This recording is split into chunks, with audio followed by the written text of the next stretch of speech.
latest tangent discussion. Before we get started, I'd like to acknowledge that we gather on Kaurna land and pay respects to elders past, present and future.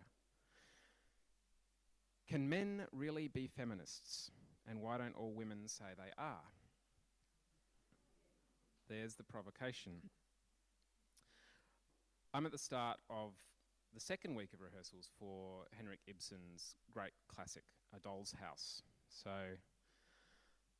a play with a spectacularly complex lead female character, written by a bourgeois white male, rewritten by a contemporary female Australian, and then directed by a bourgeois white male.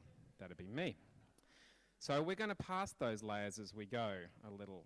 I've got a wonderful panel to unpack both Ibsen's work and the wider journey of feminism over the last, well, more than 100 years. On my far right is Anne Thompson. In 2008, Anne was appointed director of the Drama Centre, an actor and director training program at Flinders University. She's been a contemporary dancer, choreographer, teacher, journal editor, academic, reviewer, dramaturg and director. In 1995, she moved to Adelaide to complete an MA in directing at Flinders University. She went on to attain a PhD and worked in the theatre industry as a dramaturg and director, primarily in visual and physical theatre with independent artists and small companies. From 2001 to 2010, she co-ran the 11th Hour Theatre Project in Melbourne, the charter of which was to present canonical texts in a formal juxtaposition with other texts as auditory as well as visual events in non-theatrical spaces. In 2013, she became head of drama at Flinders. Her current research is Gen Y women theatre directors and the changing faces of feminism appearing in theatre and live performance.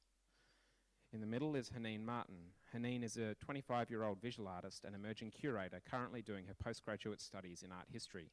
She is the visual arts editor for the local publication Youth and actively uses her events and work in order to position stories of migrants and women of colour more prominently in the minds of the average Australian. Pam Papadelos is just to my immediate right, is a lecturer in the Department of Gender Studies and Social Analysis at the University of Adelaide.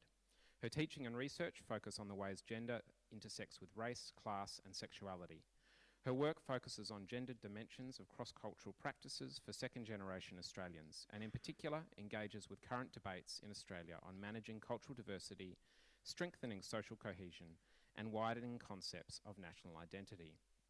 In addition, Pam is interested in the critical evaluation of current models of masculinity. When I was thinking about this talk on the weekend, I started thinking about the theatre industry as a whole, and over the last few years there's been a concerted push about achieving gender diversity, gender equality in key creative roles across the theatre industry. There was a big push led by the Australia Council starting in 2012. I was part of this push, and a lot of companies nationally have made a great deal of progress.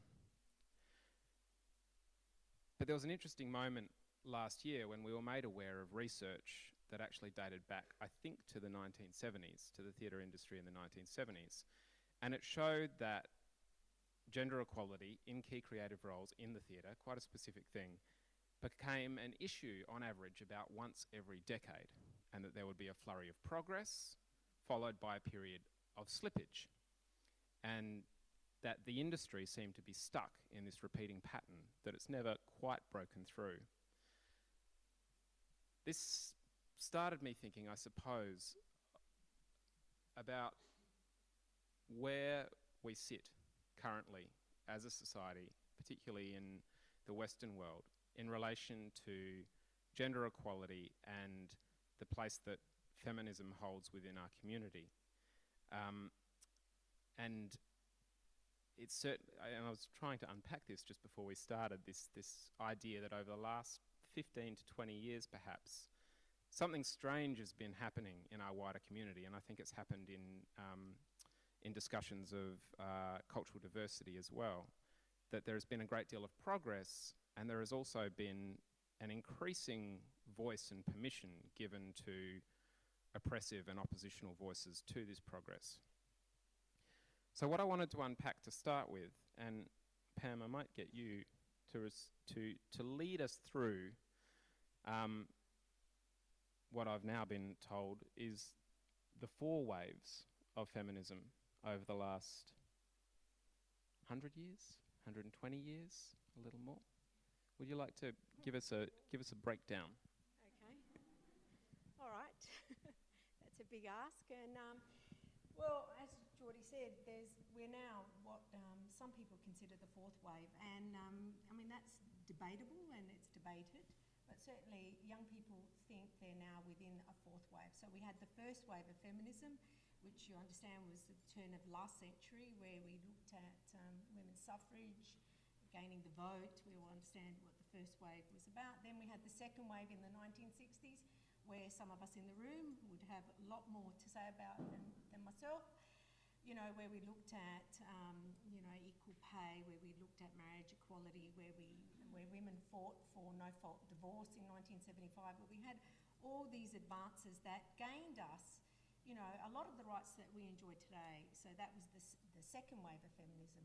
Then in about 1990, we had what we would call generally the 3rd wave. And when I use these dates, I use them loosely because, and this is the notion of the wave, is that there's no real fixed, you know, the wave is meant to be something that is circular, moving.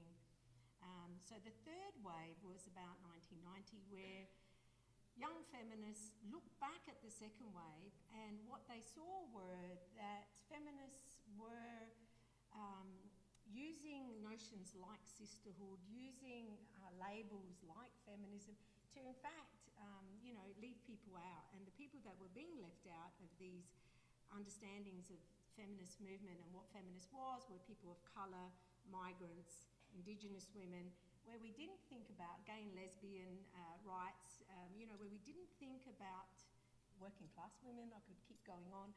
The people that weren't represented in this idea of feminism. And part of the problem there was that in fact what the 2nd wave feminists, this is the 3rd wave feminists responding to the 2nd wave, is what they saw was a feminism that in fact represented basically white middle class women's issues, where we were looking to advance, and I don't necessarily stand by this, I think more was happening, but generally this is how it's represented. So 3rd wave women were pushing back on these labels, and a lot of 2nd wave women, you know, feminists, were also questioning some of those, you know, what seemed at the time to be really good ideas about, you know, how to progress the feminist movement, and started pushing back to include women of colour, to include Indigenous women, to include men, which was, and some people think actually the men weren't included, but men have always been included, you know. So, I mean, I think we need to say that up front. Men have always been included. Because without men and men being in position of power, we couldn't actually have progressed a lot. So I'll say that up front. But for 3rd wave women, feminism sort of became more about local movements, about women coming together, you know, and forming collectives, you know, at grassroots local politics, rather than talking about sort of a sisterhood or a broader kind of feminism. And the pushback, I don't want to take up all the time here, but the pushback from the 2nd wave was, of course, that the politics of such a movement isn't obvious. Because when you mobilise women around key issues like equal pay, when you mobilise women, you can say, all women, let's unite because this is something that oppresses all of us. But what happens when we take that away and suddenly we can't mobilise all women around these issues because it doesn't affect all women equally? So if I say I need equal pay and equal, well, what does that mean for an Indigenous woman who that is not her priority and that is not her issue? You know, so the 3rd wave started looking at these very local issues, but it was less clear how these became political and how we could mobilise around them. The 4th wave, in fact, since very recently, the 4th wave, some of my colleagues says, what 4th wave? Is there a 4th wave? There is a 4th wave, so I'm being told by young people, is organised around the internet, is organised around these social media, and people in the 4th wave include feminists, and I use this term very loosely right now, some people in the audience might argue with me, like Beyonce. Feminists like Taylor Swift. This is who young people are now looking for direction in feminism. In the media, looking in places where second-wave feminists certainly never looked, and even for third-wave feminists are perhaps not using that space in the same way. So the fourth wave is politically even more difficult than the third wave, because it's a kind of feminist that is a you-go-girl feminism, that is which is very much wrapped up in a neoliberal ideology of individualism, which the third and second wave don't identify with as much. However, some young people tell me that that's a misreading on my behalf, and I'm happy to have that conversation. But certainly, on the outside, that's what it looks like to me, that it's a very neoliberal, individualistic kind of feminism that actually forgot the sisterhood altogether. I'm not saying the sisterhood was great, it had lots of problems, but it becomes a very personal politics where we've forgotten the collective. I mean, do you think any major ideological movement requires reinvention in this way? Absolutely. I don't think you can have, and I think any movement that is a stagnant movement that doesn't have room for change, that is not a movement that is worthwhile. I mean, it does need to be reinvented. Yeah. Haneen, as the younger member of the panel, do you identify with the idea of fourth wave feminism? Absolutely. Yeah. Much of what Pam was saying resonates with me, and I appreciate the critique, but there is a way that the internet has allowed a lot of fourth wave feminists to actually have a chance to be heard and be considered. For myself as a woman of colour, it's a way of me to get my opinions out there and to have a platform. Think there are so many different opportunities, such as Facebook groups purely for women of colour. These are safe spaces where people are able to go and share their experiences and actually have other people to support them and to make them feel as though, no, this isn't just in your head, this is a real problem, and it empowers, it certainly empowers me to continue and move on. And do you think, to kind of go slightly to our main provocation, is feminism a lived experience, so can men only be allies in it as a movement, but not true feminists?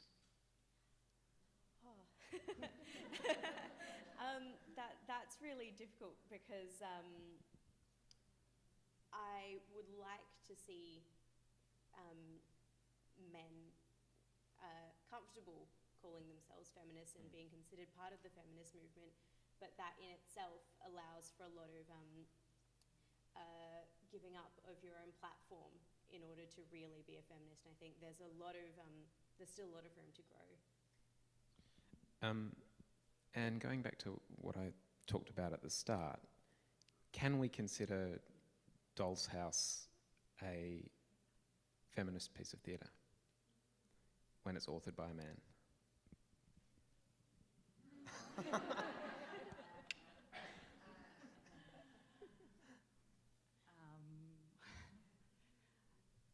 I suppose I think that it depends on how it's directed and how it's performed, yep, and the context in which it's performed.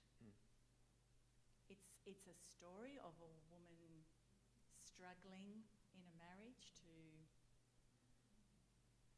find herself and her position in relation to many aspects of society.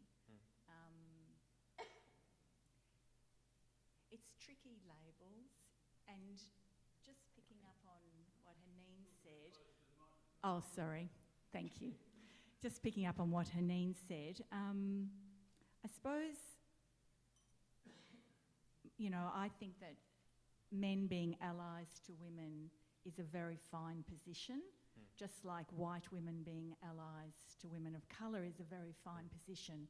And you don't have to adopt the struggle, the name of the struggle, in the same way. Yes. And the reason why I think that's important is that male domination affects men.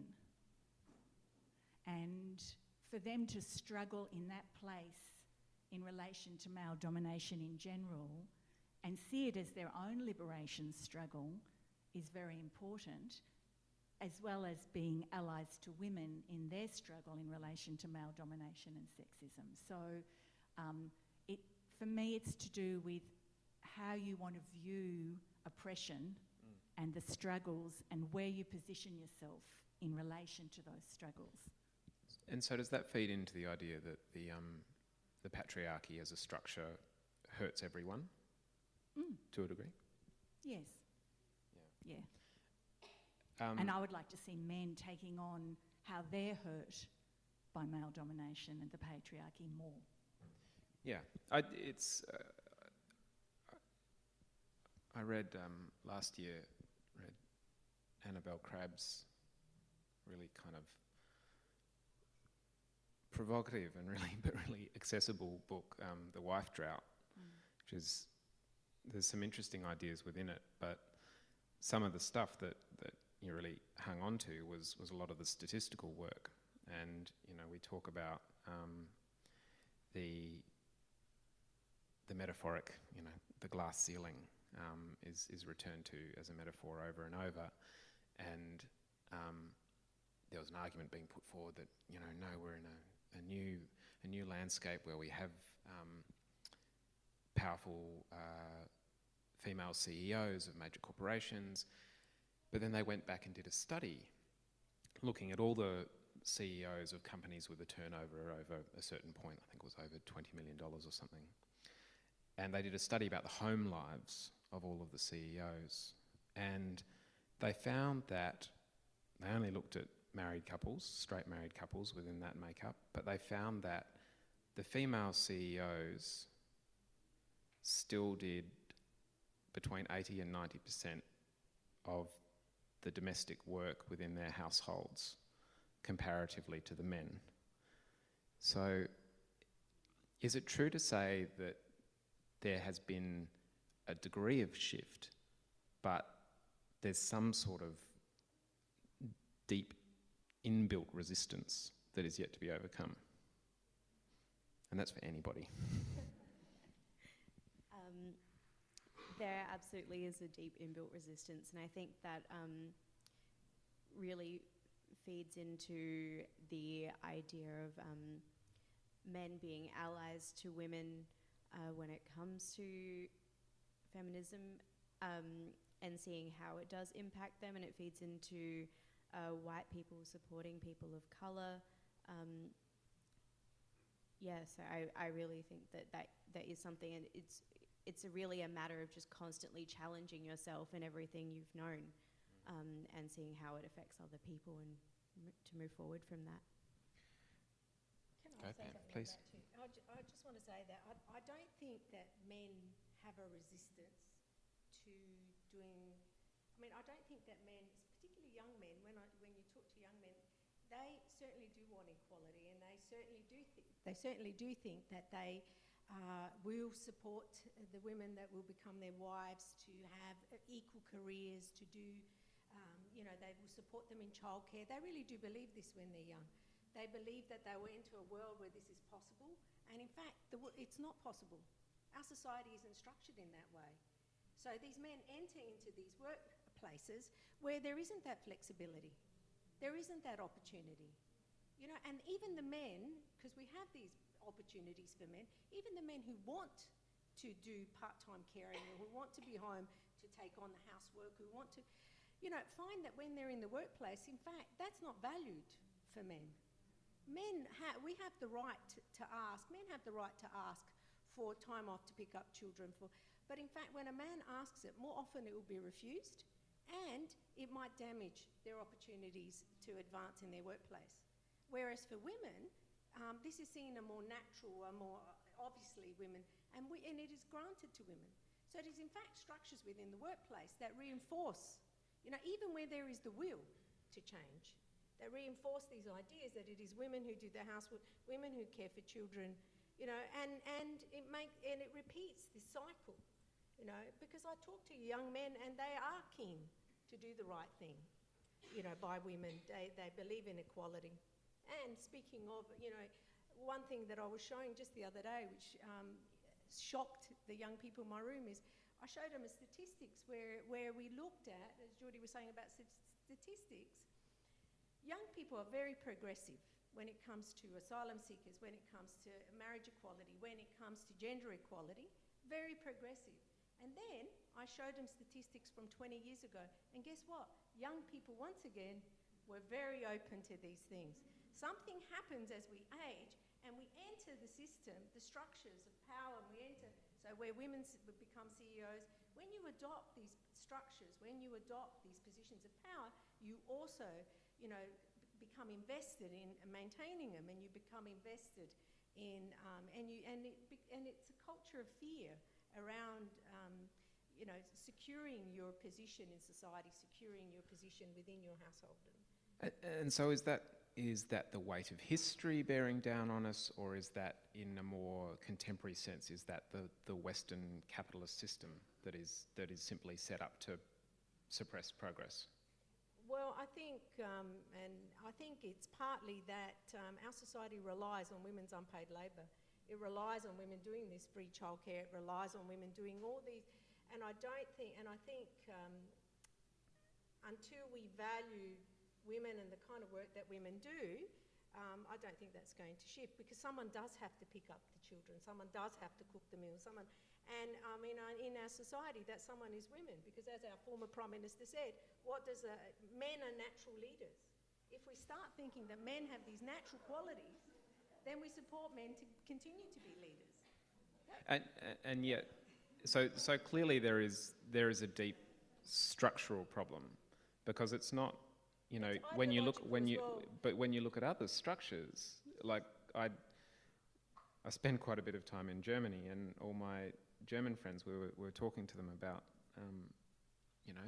the juggle that we have to live our lives, and the amount of our household income that, because of the Australian system, has to go on childcare to ensure that we've both got the freedom to work that we want to work the way that we want to work.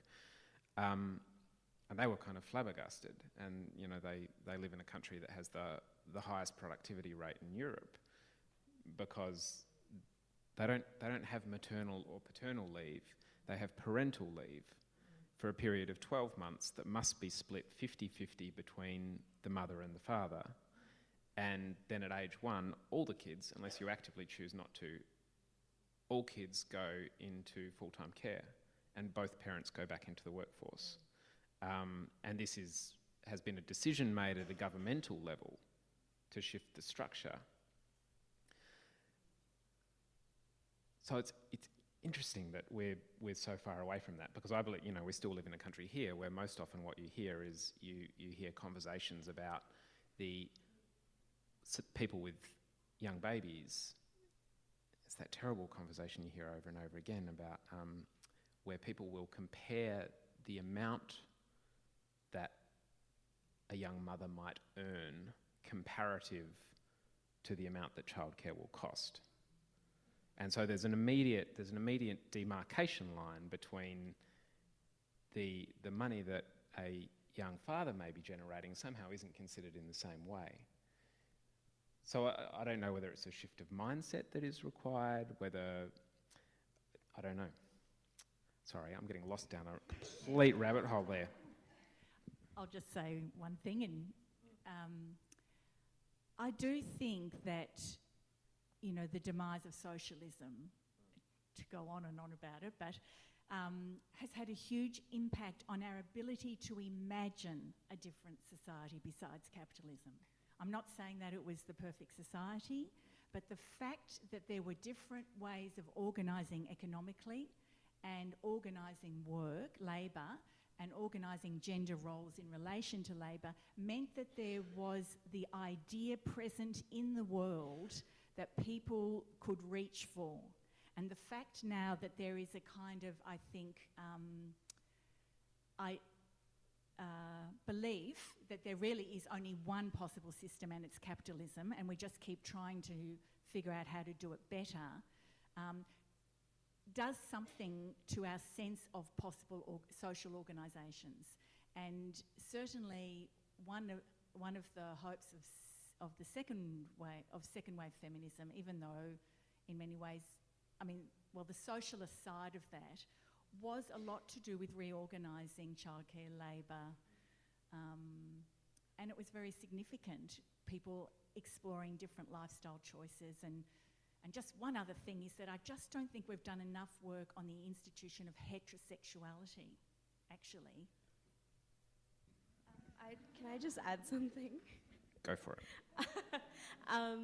I just wanted to add a more Eastern perspective from Southeast Asian cultures. I come from a Malay background, and I grew up with definitely a lot of those heavily ingrained gender roles where women were responsible for keeping the house, but at the same time, from the middle to the upper class, and certainly in the lower class as well, there's a lot of people actually staying within their families, and when you get married, the husband might move into the house, and you might have 3 generations, maybe sometimes even 4 generations under one roof, and that sense of community certainly aids the ability for young mothers to go back out into the workforce, and I've been lucky enough that those types of situations have been the women that are my primary role models, where having a family or getting married or anything like that hasn't actually stopped anyone from moving forward. So part of our challenge, or part of our problem, is this kind of increasing concentration on, I guess, a materialist or individualistic, a society that celebrates the individual over the community, perhaps. As Pam was saying, Haneen,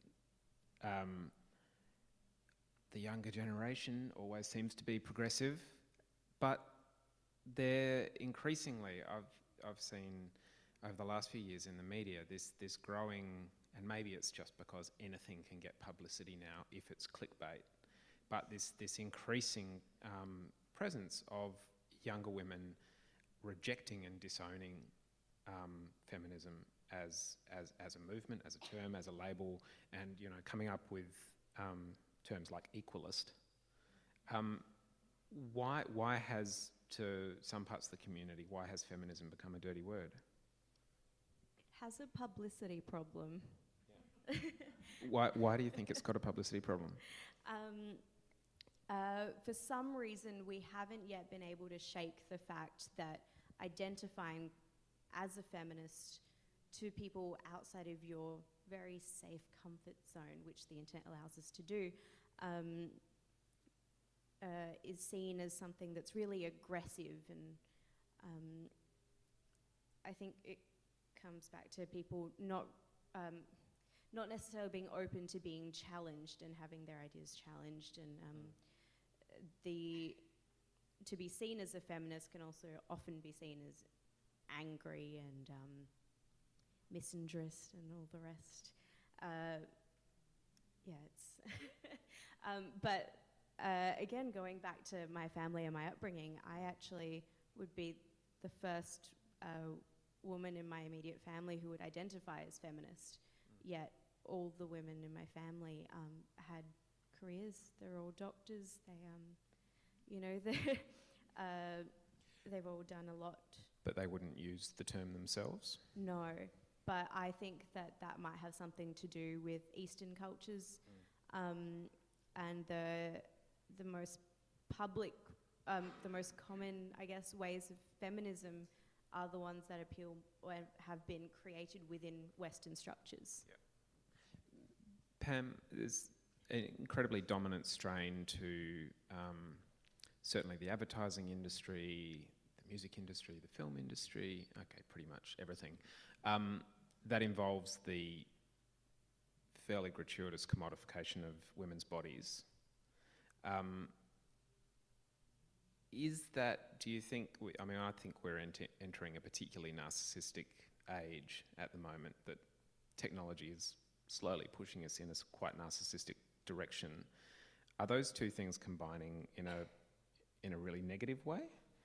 Do you think, it seems to be one of the other things that needs to be unknitted is the way that certain parts of society commodify and set up the female body to be seen as an object to be viewed or exploited. Oh, I agree, and I don't think this is new. I think this has been happening for a long time. I think the internet just makes it more available and probably more accessible to more people in their homes, but I don't think it's new. Women's bodies were always, I think always actually seen, as something that was sexualised and available for men's consumption. I think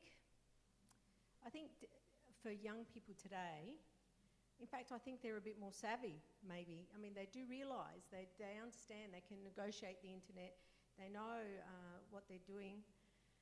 I think for all young people, I don't think particularly for women, I think even men, we're seeing a really, men's bodies are being commodified as well, and we're seeing this on the internet as well. Men have a lot of issues with their body image, young men particularly. I don't think it's a particularly feminist, or a women's issue. I do think it is a problem for women. Pornography is a real problem for young women. Pornography actually worries me more than sexualised images, because for a lot of young people, the way that they access, the way that they understand, because our schools won't touch it, parents feel uncomfortable talking to their children about having sex or sexuality or anything, is their access to this aspect of our identities through the internet, and it's through pornography. So some young people have a very distorted idea about sex, about what is safe, good, healthy sex, because it's, they access it through pornography. That worries me more than sexualising women's bodies. I think we've had a lot of a history of, since the second wave, for how to deal with some of that, how to read those images. But pornography is something that really scares me. I've got girls, and that's something that does worry me. Yeah, I was told a few months ago that the average age at which boys first view pornography is 8. And it's violent pornography. Yeah. It is not pornography of our time in magazines. This is, this is on, video cams in people's homes, pornography, which is violent and horrible, and young men don't understand that there are other ways of expressing, sexual interest in women, or men for that matter. Some of those sites are not good either. And do you think the so-called men's rights movement is that something that's come about in reaction to feminism, or is it a kind of a darker seam of our community that's always been sitting there? Okay. Well, I think so. The men's rights movement, for those of you who don't know, there's men who are interested in men's rights, and for some of those men, they identify as being allied to feminism, or identify as feminist men, or identify as being associated with the feminist movement in some way. And then there is the other side, the dark side, the other side, where men, in fact, are thinking that feminists and feminism is stealing their manhood, is somehow devaluing masculinity, that masculinity is something that is fixed, that is something that is eternal, and that we are eroding that, that we are somehow damaging men, feminists, or the women's movement, or women in general, who are, progressive, are damaging men. And I think that has always been there. I think the fact that men need to mobilise, so that mytho-poetic style of where you go into out into the jungle and beat a drum and somehow can't get in touch with your inner masculinity that is conservative, that is, you know, I don't think that's new, but I think that men are identifying with that, because what some men don't understand is that the rights or the power that they have within society is in fact privilege. They have privilege. They have privilege that is about being a man in a world that is patriarchal, in a world that privileges men. And if you are white, if you are heterosexual, you have a greater connection to this privilege. So what they don't understand is, in fact, that, you know, women, men of colour, men, you know, cis men or non-straight men, you know, in fact, not taking something away. They're not taking away, because when you have privilege, what we're asking for is, in fact, a redistribution of that privilege. But they see it as something that is being taken from them. So when you see that, if you think someone's taking something from you, your job, your livelihood, your family, your wife, your children, then you mobilise and you try and defend it. And we have groups like the Black Shirts. We have men's groups that, in fact, are trying to hold on to privilege, which they see as their birthright, which they see as integral to their masculinity. And I don't think this is new, but the more that feminism, so to me it's actually a sign that we are, that feminist ideals are actually integrated into broader society, because these men feel the need to mobilise, to fight back. And you know, you talked about privilege briefly, and the idea of the necessity for, well, one, for privilege to be acknowledged, but then for it to be shared. Is it true that can equality be achieved without sacrifice? Like, is there a necessary... Sacrifice is a funny word, because sacrifice suggests that you're going to lose something that is necessary to you. Yeah. And it's like, well, yeah. You know, I explain to my children sometimes, you have 5 lollipops, your sister has none. They're mine. You know, well, no, they're not. They might be yours now because you are holding on to them. But let's share. But share is losing, because share is giving something away. And that's how privilege works. So we are white, or we are heterosexual, or we are women. So we are white, we are heterosexual, we are men. Then we have privilege. The world is organised to provide that subject, that person, with more. So it's saying to that person, actually, you've got more. It's not sacrificing anything. It's actually being fair and redistributing what's there to be, you know, shared. That's how I would see it. Can I just make a Please. I don't know, did you want to? No. I think my thought just was that I think one of the tricky things when we discuss politics and liberation struggles is that people invest in comparing oppression and don't take on the fact that the world will only be liberated when everyone is liberated, and that liberations, you know, we need to be in a coalition of liberation struggles, and it's a real joy to be in that. And so I suppose just going back to, you know, something you talked about earlier, sorry, use the mic, Anne. The problem with individualism and fighting for your own rights is you miss out on that. There's something about fighting for people other than yourself, which people do all the time, that gives you a perspective on possibility that I think is different than the perspective on possibility you get if you're just fighting for your own rights and your own wishes and desires. So what should my role as a man be within the feminist movement? To listen. That's absolutely definitely, speaking for myself, the biggest problem that I encounter as Pam was saying about, sharing and, distributing the privilege. That's something that I am constantly having to explain to people, where being a feminist doesn't necessarily mean that you hate men. Acknowledging white privilege and how, particularly in an Australian society, how white people have far more privilege than anyone who is non-white in Australia, is something that has to be acknowledged before we can move forward. And that, again, is that distribution of privilege, and doesn't mean that you hate white people, but you really have to have that confrontation and that discussion. Why do you think there has been that reaction? I guess it leads back into the men's rights movement idea that equates the idea of feminism with hating men.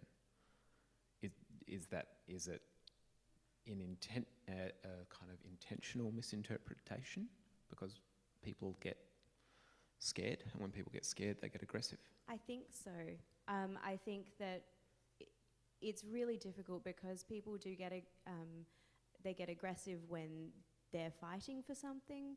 When you're fighting for your rights, you get aggressive. It's easy to become defensive, and that happens on both sides. And I think people are not listening to one another, and there's no room to have that conversation. Just because, I spent a lot of time with Gen Y women, so women who are now, I don't know, in their early 30s. I've become very aware that the children of feminists have a few issues with what their mothers did. And that's very simplistic, but true. They lived their mothers being feminists and making mistakes and being flawed in their attempts for liberation, and maybe not, parents. It's always problematic, isn't it? How do you be a perfect They fuck you up, your mum and parent? dad. Yeah. So I don't want to reduce it to that, but there are generational struggles, and each new generation will look back on what their parents did and said, wow, you just didn't get it right, and they didn't, and on it goes. Yeah. To say that, I think the issue with the brand of feminism dates back to, I think, with the second wave feminists. All movements, all social movements, feminism included, has radicals. We all do. The Green movement, the gay liberation movement, all has radicals. And radicals are what push forward ideas. I think any radical in any movement pushes forward an idea. And with feminists, the radicals were man-hating, possibly, these were the women that were up front, who were lesbian separatists, who were, who pushed the agenda forward, who were brave, really, to make some of these, these moves. And the media went crazy, burning bras, hating men, women who at that time during the second wave, as Anne just said, who politically became lesbians, who entered into, who left their husbands and chose celibacy in order to show solidarity with their lesbian sisters, to say that actually men were the problem. These were radicals in our group. These were radical women, and I have a lot of respect for them. But this is where a lot of women then say, I'm not a overall wearing, what was it, dungaree, not overalls, what was it? Hairy, man-hating, and I'm careful to say that I don't have a problem with that. I don't actually have a problem. I have a lot of respect for women who did challenge all the norms, to be that person, to say, actually, I'm giving you a view of what our society should look, I'm bringing this to light for you because the radicals do. But, however, this is the face of feminism because the media made this the face of feminism. So who got lost in that? I got lost in that. Haneen got lost in that. Anne got lost in that. All the women in this room probably got lost in that. You know, and I think that's part of the problem. But it dovetails back into what Anne said earlier about, I guess, the idea that our collective imagination has been reduced over the last 20 or 30 years about the idea of what kind of society we could have.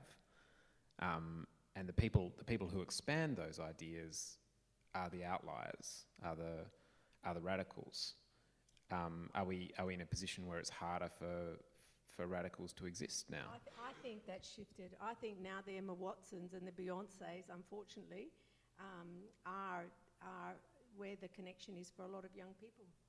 I think, you know, that speech that Emma Watson gave at the UN, fantastic.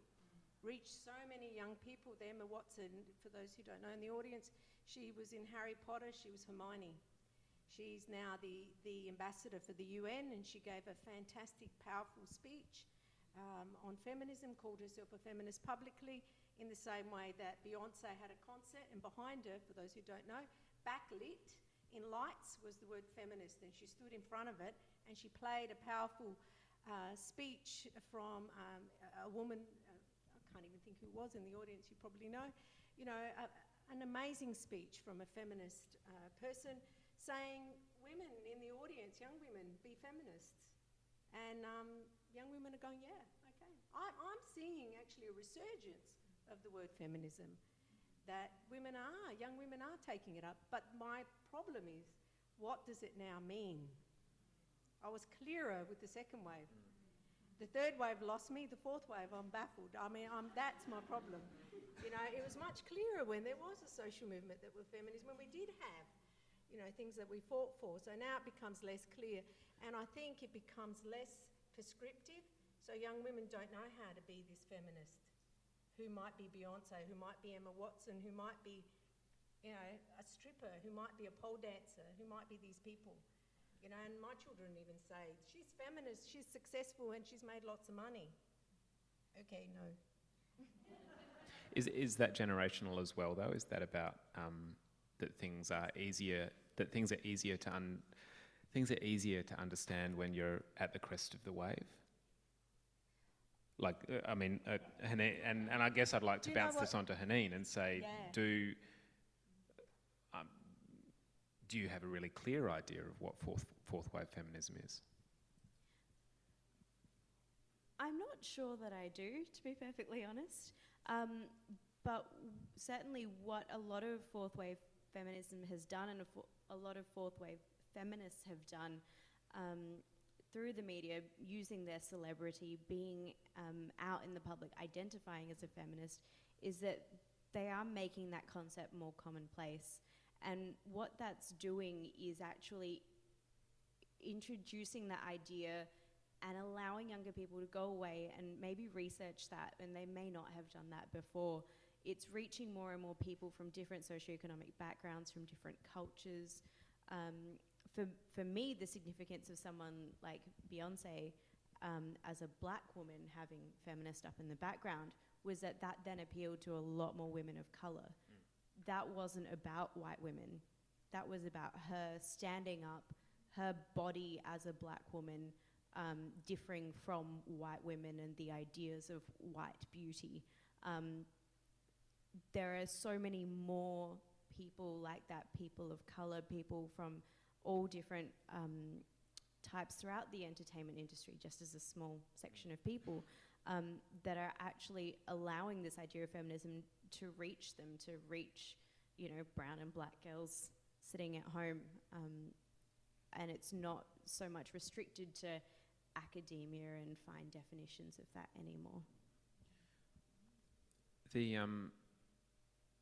When Doll's House first premiered, it was, and sorry, spoiler alert, I'm going to wreck it for you if you don't know the play, but it was said that it was the sound of a slamming door that was heard around the world, the moment when Nora walks out at the end of the play. Told you I was going to spoil it.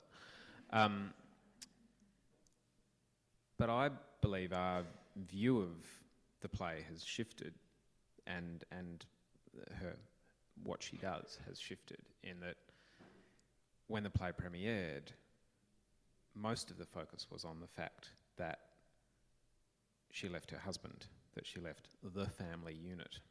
And the thing that still seems to be incredibly divisive today is the fact that we see this play that culminates in an intelligent, suddenly awakened young woman leaving her child. And yet the trope of the absent father or leaving father is one that is accepted and not particularly remarked upon. Why do you think Nora's actions are still so divisive?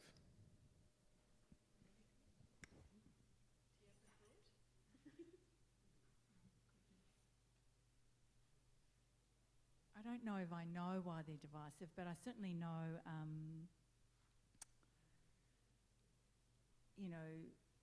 like Annie Lou, who is a director, a Sydney or Melbourne, I think, director of it, when she did Doll's House at Belvoir, the focus of the production was still leaving the children, and she created this second act where we see Nora meeting up with a woman who's lost her child. I mean, it was a very provocative thing to do, basically, and the conversation is staged between the two women, and at the end the little girl comes back sort of calling Nora. So again, it was very much, that was the focus, and of course her Medea is the two boys in the room waiting for their mum to come and kill them. So her agenda is very much the forgotten children who were not featured in the original plays, or did not have a voice and a presence in the original plays, where women were staging their responses to oppressive marriages. So I don't have an answer about why that's still important, but it sure still is, yeah. No, you go. I'll go, okay. I'm not really sure where else to... I think you've covered everything about that. I guess the reason that it still resonates with so many people is because society is still really slow to change. It's the only thing that comes to my mind that makes sense. Yeah. I think leaving one's children is still considered, in our society, motherhood is revered. Motherhood is revered over everything. Motherhood is revered over marriage. Motherhood is revered, the Madonna, this is something that I think is revered in our society. To leave one's husband is seen to be a problem, but I think so I think Geordie was asking, why is this still a problem today? I think because we have gone through different incarnations as a society about, your responsibility to a man. And certainly we have shifted from your undying responsibility to a man who is abusive, to a man who beats you, to a man who's emotionally, doesn't satisfy you, to no-fault divorce in 1975. You can leave a man because you simply are not compatible. But that's not a reason to leave your children. And it seemed to be something that is entirely unnatural for a woman to do. And I think that even for feminists, that you might understand why you would leave this man and why Nora would walk out, but why she would leave her children. And Ibsen does explain, he does give an account for why she leaves her children. She sees herself as an unfit role model. She sees herself as someone who might damage her children. She sees that if she walks away from her children, she'll be, her children will be better off. But I don't think any of us believe that. And in our society, we are constantly told that the mother is the best love, no one can replace your mother. And I think that's why it's still shocking. Not that she walks out on her husband, because we all go, yeah, okay.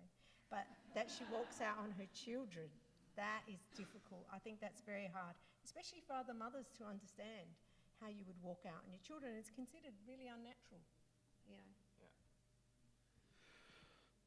Oh, Miranda looks really worried. So we'll work it out, Miranda. I'd like to throw it. Oh, please. Yeah. Sorry. Just one last thought on that is, what is it? That liberation surely means new possibilities of connection and relationship. And so that old model where liberation always means severing connection and relationship, I think needs to change. And it's a shame we don't have more stories of people setting up new structures and new relationships that have more liberation potential rather than only ever walking away or severing connection, because the way forward is through connection and relationship. We've got time just for a couple of questions, if there are any. Yes.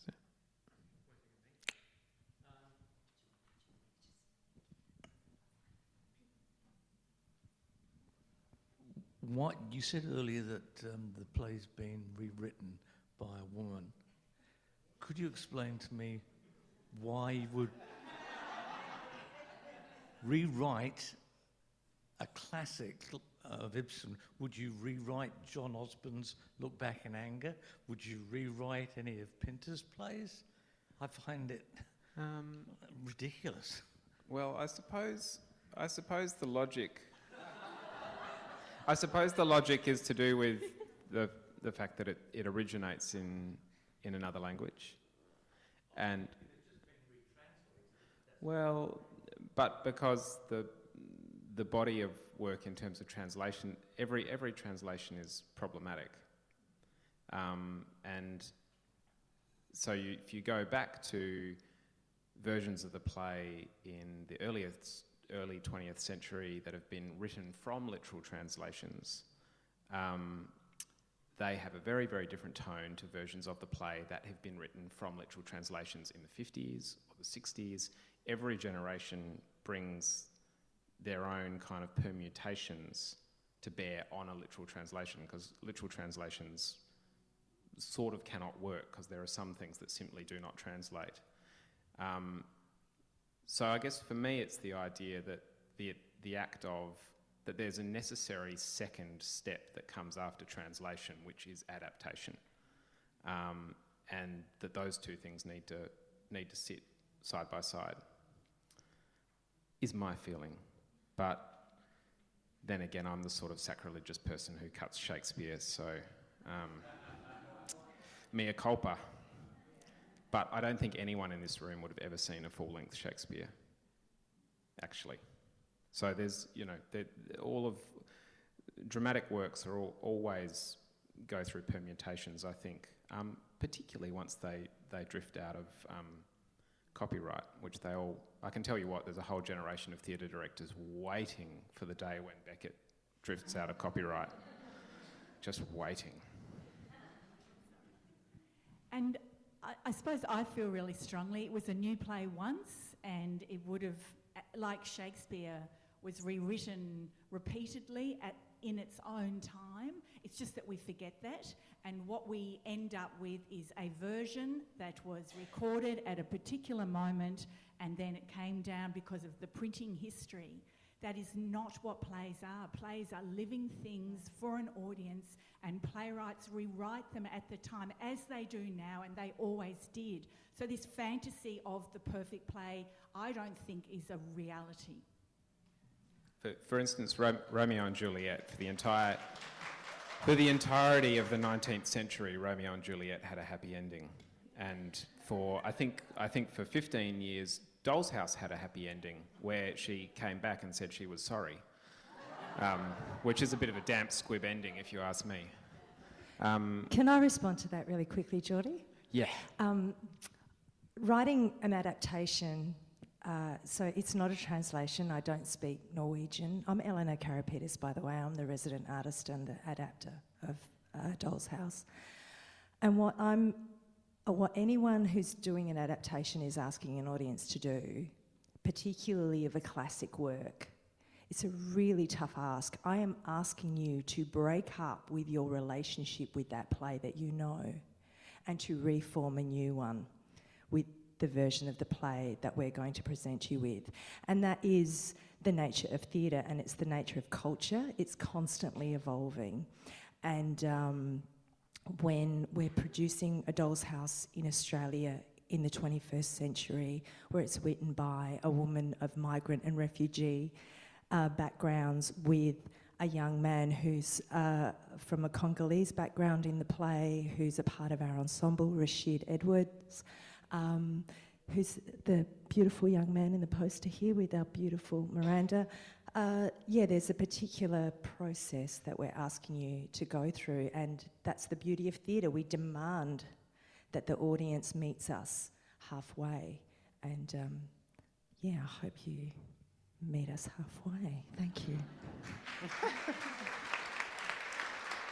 Okay, we've just got time for one or two more. Up the back, Kiara. I'm coming. Hello. I have a question. Considering a lot of what understanding oppression is understanding history and understanding the historical oppression over time. I've read many articles saying that as a modern day feminist, knowing what we know about marriage and the historical context of marriage, and knowing the statistics of what women kind of fall into when getting into a marriage, not all of them, but statistically, like you said, women still do 80 to 90% of the domestic work in a marriage and that type of thing. Can a modern day feminist be married?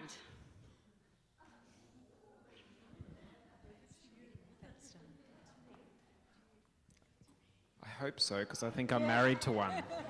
Yeah, and I'm married too, I have to say.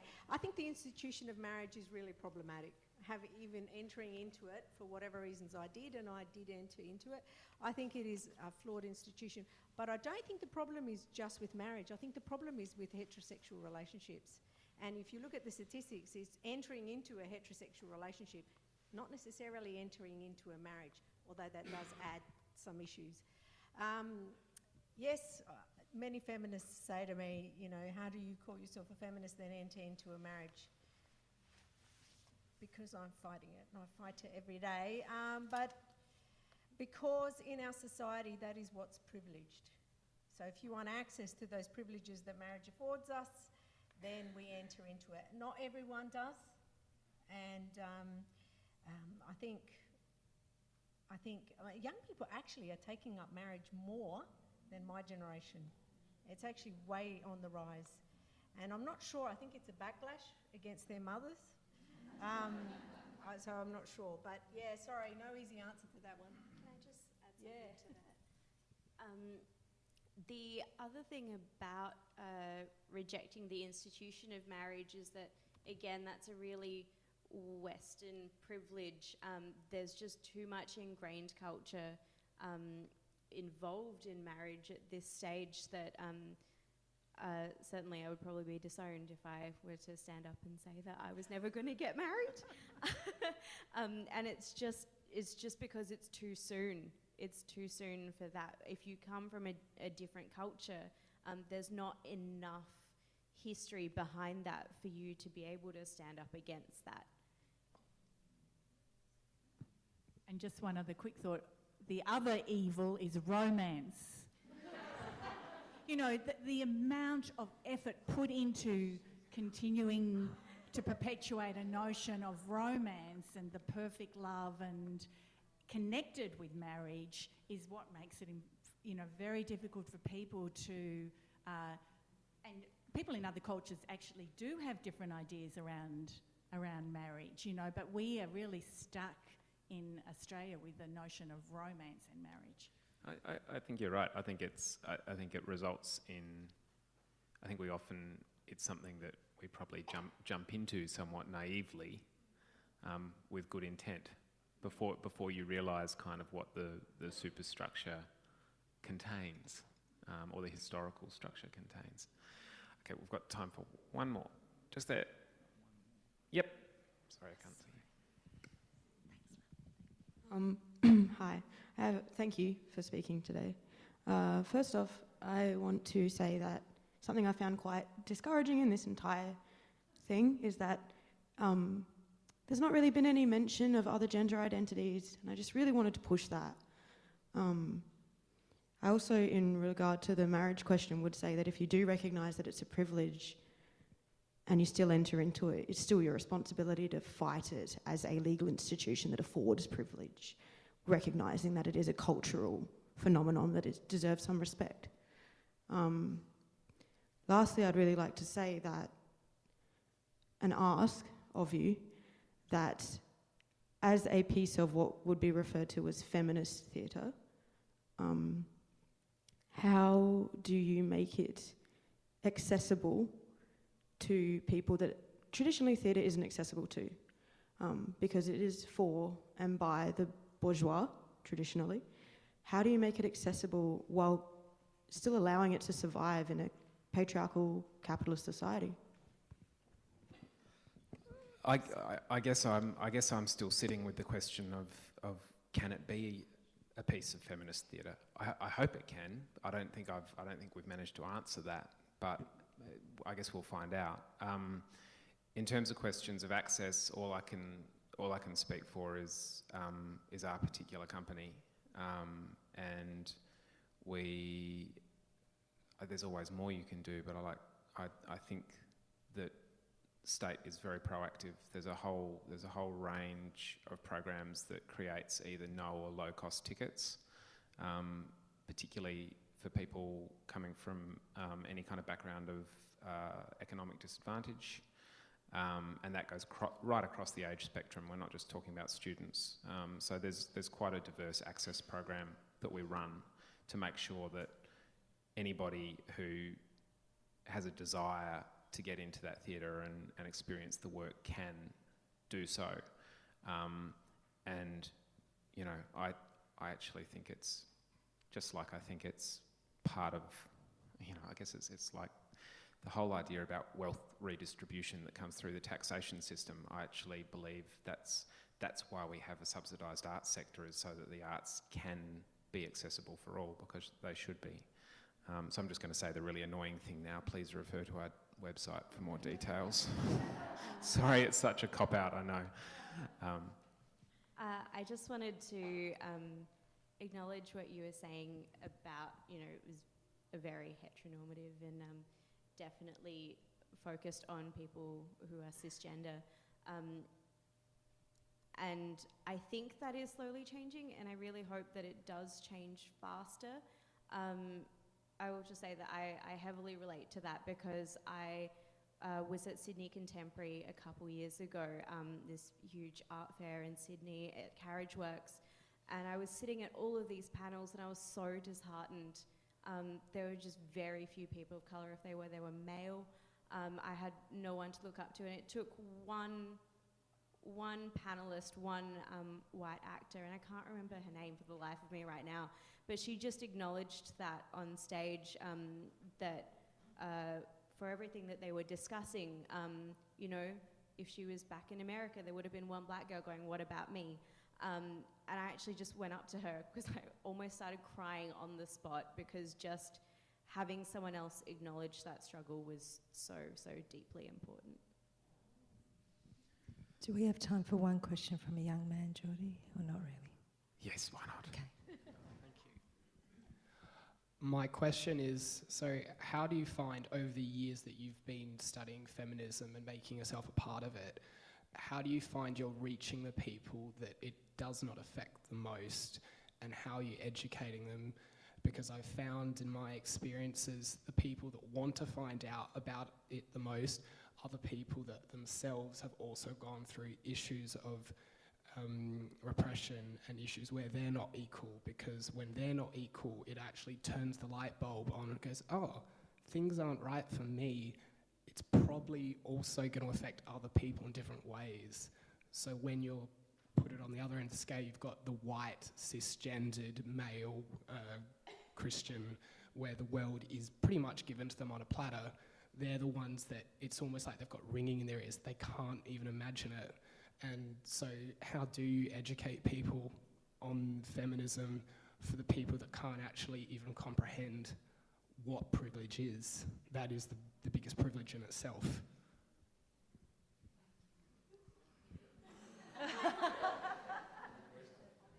The $64 million question.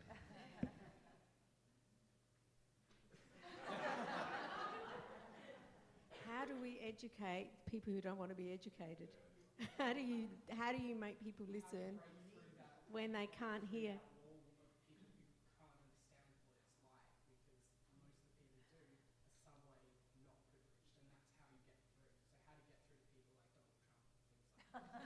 Great, good. I don't know. That's hard. I mean, and that answers back. How do we talk to people about colour, privilege, sexuality? How do we do any of that when they're not prepared to listen? Have you done it over years? You must Students. I do it through youth. I stand up and try and make myself accessible, try and make myself understandable to young people. Unfortunately, as we see, it doesn't always carry through into their, through their life course. But that's how I don't know. I mean, that's a really hard question, but it must. At some point, we must be, because we are witnessing change. We have. So somewhere, someone is listening, and women without men on side, without us working together, men and women, we wouldn't have had change. And they are the privilege. So somewhere someone did listen. So somewhere it did break through. In South Australia, it's been through relationships, actually. So men in relationships, probably as it did with Ibsen. His wife, his mother-in-law, his friend, his best friend, spoke to him, changed him. Don Dunstan. Don Dunstan certainly had that kind of, and these were people who were then who moved into influential positions. I guess that's how, through personal relationships. And I think the fourth wave are onto something there, that it is very much at that local level where that change happens. If I stood to a bunch of privileged men and said, I'm a woman, I'm a migrant, and I believe in women's equality, and listen to me and offer women in your companies maternity leave, I don't think I would get no. So I don't think, as Ibsen himself once said, when someone said with I don't know if people know a philosopher who wrote about women's rights, Mills, and they said that Harriet Taylor, his partner, actually co-authored, and he made this comment, what? I'm reading something that's written by Mrs. Someone, surely he had a say. But even for himself, I guess I'll confuse that there, but I think the idea is that we do, in our relationships, in our personal lives, affect people around us. I don't think you can tell anyone. I don't think anyone would listen, because you need, the way anyone is going to learn is in stages. And I guess this is what we do with our students. We introduce them to concepts, and we move them slowly through them, because telling people they won't listen. Children don't, adults don't, no one listens. You can't tell someone this is the way that equality is going to be achieved, because it won't work. Folks, we have to wind it up there. Please thank the fabulous panel for a great conversation. And I do hope you will come along and see A Doll's House in a few weeks' time, and we hope to see you at the next tangent with our friends at the State Library. Thank you very much.